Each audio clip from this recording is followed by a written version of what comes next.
Hello, we're on a field trip today.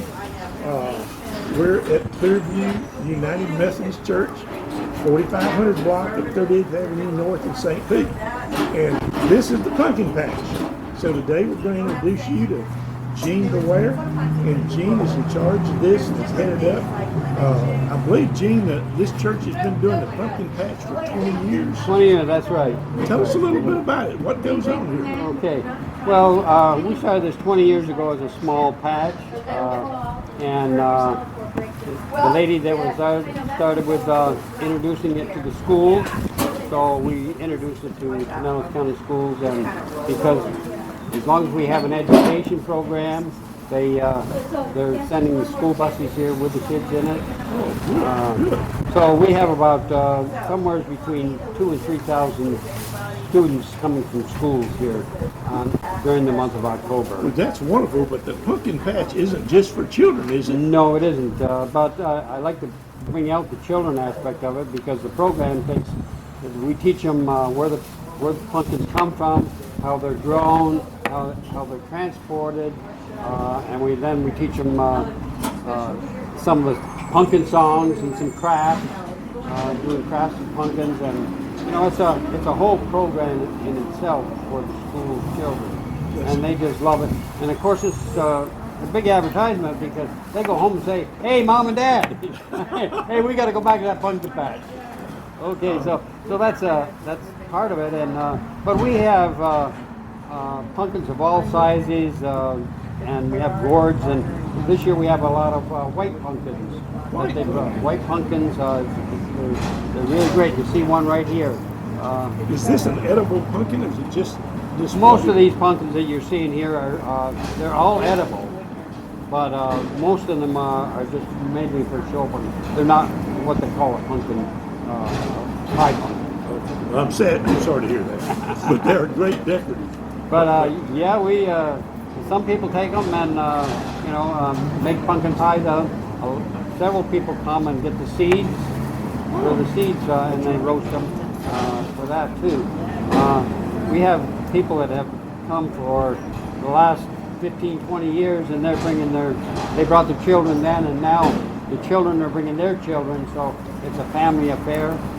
We had last year we had 3 generations here, and a couple of families taking pictures. They love this place with the photo shoots. It's just it's a fun day for families. We try to make it for the family. Get through here today. I won't I'm going to pan around and get a few, but now we're going to see about 1,000 pumpkins, I understand, today. Yes, we got a load of pumpkins in last Wednesday. There's about 1,000 of the large pumpkins and about somewhere around 600 or 700 small pumpkins, plus the gourds that you see over here, the gourds for decorations and type of thing. We'll be getting 3 more loads of pumpkins, which will total up to about 20,000 pumpkins totally, including the small ones. So we replenish about every week, and it's a fun thing.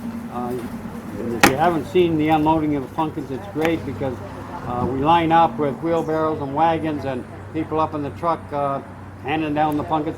They all have to be handled by individually. They're not dumped on the ground. They're not dumped on the ground. And Gene, this is not just a church thing for just your church, I understand, both in the selling of the pumpkins and also helpers, people that are working with you. Oh yes, we have many people from the community. The scouts come out and help, youth groups, but we've had people drive down the street here and they see us unloading pumpkins and they'll drive in here and say, "Can we help?" And the kids really enjoy the handling of the pumpkins. It's just a great fun. That's super. That is super. I'm glad to get a chance. One of the things, how long does this last? It's already open, correct? We're open today? Yes, we opened it October 1st, and happened to be a Sunday this year, so we open at noon. So it gives people a chance to go to church, and then they come out of the bunker batch.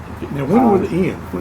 It ends the 31st of October, and at that time we do a community cookout. Everything free to the community: hot dogs, hamburgers, salads, chips, the whole works is all free to the community for the support of the pumpkin patch. What is that end date? What is the end date? 31st. 31st. Yeah, we go 9 to 9 every day except Sundays. Sundays we go 12 to 9. And so it takes a lot of volunteers. We work them in 4 shifts of 3 hours each.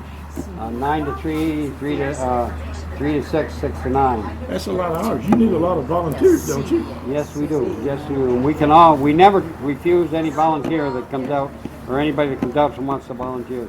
There's always something to do in the pumpkin patch, whether it's working here up at the table, or pricing, or just picking up the pumpkins that's been off the pallets, because we use pallets to keep the pumpkins off the ground so that they don't rot as easy. And we rotate the pumpkins, and we hope for cool weather, but sometimes when it's hot, we have pumpkins that get spoiled on us. So there's always that to take care of. And again, the spoiled pumpkins, we have a farmer come and pick them up and use them for feed for the cattle and the sheep and the chickens. Yeah. Well, I appreciate you taking this time and information a little bit about it. Let's give your specific address now of Clearview United Methodist Church. Yeah. Okay, our address is 4515 38th Avenue North, St. Petersburg, Florida. But if you talk to anybody in St. Petersburg and say the Pumpkin Church, they'll know exactly where it is. They'll know exactly where it is. And we'd invite you to come out. Bring a friend, bring a neighbor. We're going to do a little panning around here to kind of show you what's now. But remember, this is just a small number of pumpkins that will be here. And these pumpkins will be coming weekly fresh. So there's going to be there's a supply here now, but there's going to be a whole lot more. Thank you for joining us, and I'm going to ask Chuck. Yes, sir. I just want to interrupt just a minute. All the revenues from this goes to the community, and working with the nonprofit organizations such as the Scouts and all of that groups, and also unwed mothers, food pantries, and then it also supports other community activities throughout the world, with our mission. So everything goes back into the community. It isn't kept here to, have parties. Let me pick up on something you just said, because we're here all the time to donate to this and different organizations. I don't want to spell out any certain organizations, certain things, but you just said something very important. So I'm going to be blunt and ask you, how much administrative cost did you say that this has? None. So where does all the money go? All the money goes back out into missions. Praise God. Amen. Okay. Amen. I just think that point needs to be made. Okay. I'm going to ask Chuck now if he would to just kind of walk around and show you a little bit more about it. But this is only a part of what's going to be here now. And like you say, you have a place for photo opportunities. You got some volunteer nice ladies here that's waiting on you. So come on down, and I'm going to tell you, I'm looking forward to bringing my grandkids down, letting them pick out their pumpkin and going home and decorating it and just having a ball with them. I want you to invite do that. Come into a great Christian atmosphere, and just make this a joyous time. And remember, all the proceeds go to very worthy causes. Thank you so very much.